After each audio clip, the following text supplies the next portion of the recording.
Pranams to everybody.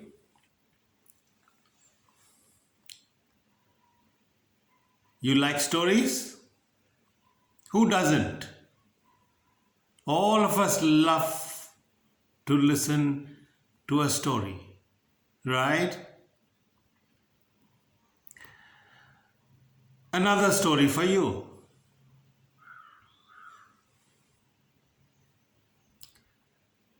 There was a rich merchant, a rich businessman. He had 4 wives. Now don't ask me how, why, when, I don't know. So this businessman, the rich merchant, had 4 wives.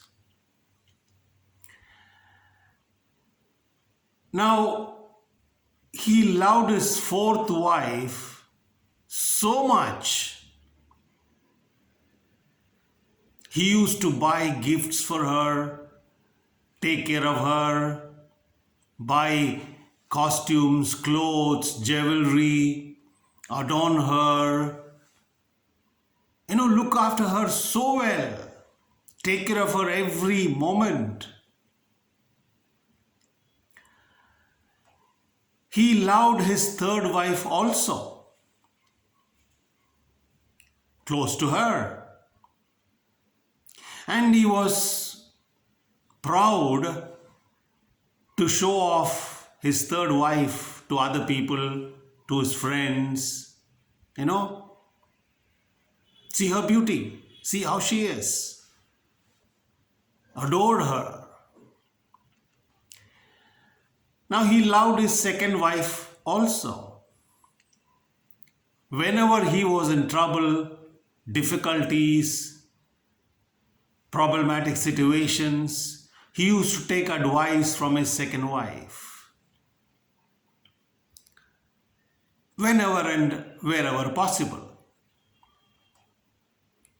But he never ever looked at his 1st wife. Never. Hardly bothered. So as days went by, he was getting older and older, and a time came when he was affected by a grave disease. And the doctors told him that you have few more days to live. Your time is up. Pack up. And so the old merchant, the rich merchant, was very worried, concerned. He didn't know what to do. So lying on the bed, sick and tired and exhausted, he called his 4th wife, whom he loved so much. He looked at the 4th wife and told her, "My dear, look at my situation. Look at this disease which has come to me. And I'm going away. The doctors are saying I hardly have a few more days. In this situation, can I ask you something?" And the wife said, "Yes." The rich merchant said, "My dear, in this situation, when I am going away, will you also come with me to give me company?" And the wife looked at the man and said, "Absolutely no. I'm not going to go with you." And she walked away. Now that was shocking. It cut like a knife in the merchant's heart. He gathered himself, relaxed, and then he called his 3rd wife, whom he loved also, explained his situation to him, and told her, "My dear, look at me. The doctors say a few more days. I'm going. Will you please come with me? Accompany me? And the third wife looked at him and said, you think so? Sorry, no way. I have other people to look at. I will go with other men. You go your way. Goodbye. And she left. That hit the merchant's heart like anything. It became cold and heavy. After some more time, when he recovered from that shock, he called his second wife, explained the situation like before, and asked her, my dear, at least will you come with me? Will you accompany me? And the second wife said, no, I can't do that. At the most, I can accompany you till the grave. That's all I can do. That's how far I can come. Sorry. And walked away. The merchant was devastated. He thought, oh my God, what have I done? Nobody understands me. Nobody is willing to share my sorrow. Nobody is willing to come with me. What will I do? And he started weeping, tears rolling down his cheeks. And then suddenly he heard a weak, feeble voice from behind. Don't worry, my dear. I will go with you.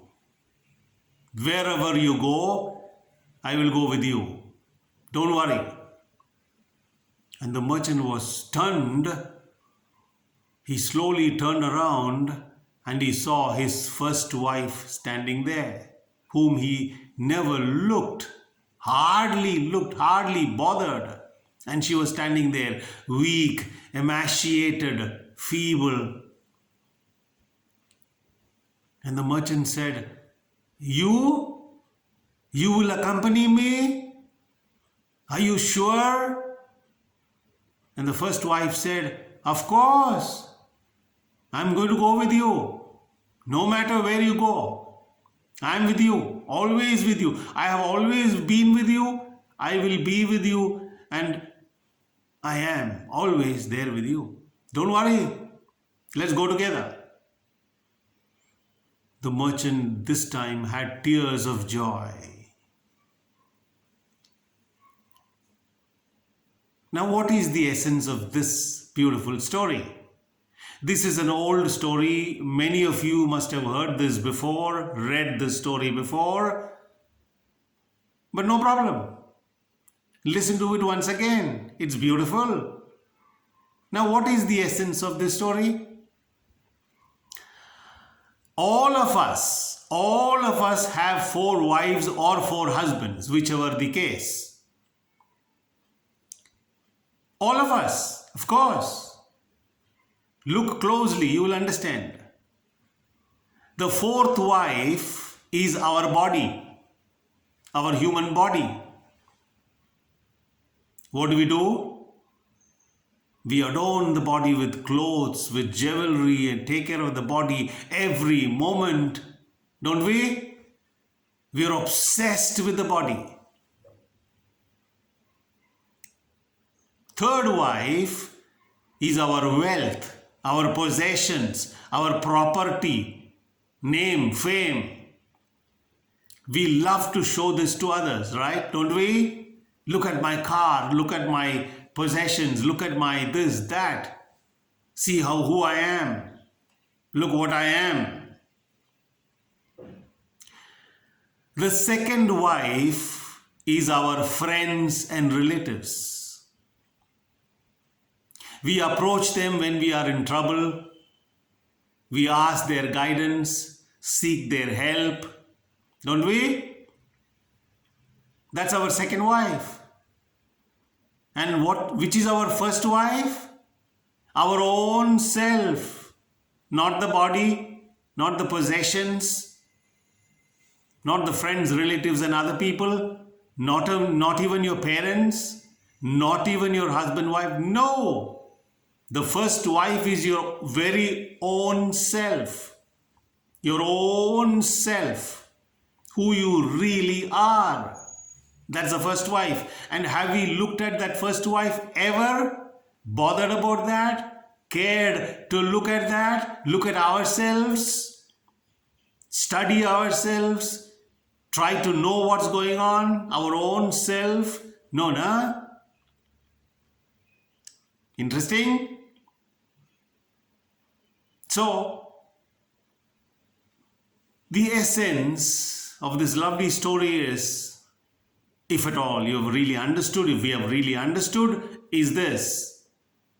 At least every now and then, whenever you remember, whenever I remember, whenever we remember, let us pay attention to our own self, which the wise ones, the great sages and yogis and rishis of this great land, all those enlightened beings, all the Buddhas and Nitya Siddhas of this world, you know what they're saying? This self is God. God is not two, but one, infinite, and there can be only one infinite. There is nothing but God. And therefore, you are God. I am God. He is God. She is God. Everything is God. But unless you realize that, pratyaksham, anubhuti, unless you have realized that, it doesn't work. This is not an intellectual understanding you gather. No. This is an actual experience. When will that come? Destiny. Right? Isn't that a lovely story? I love this story. I love stories. All of us do. So, until I see you next, thank you. Pranams.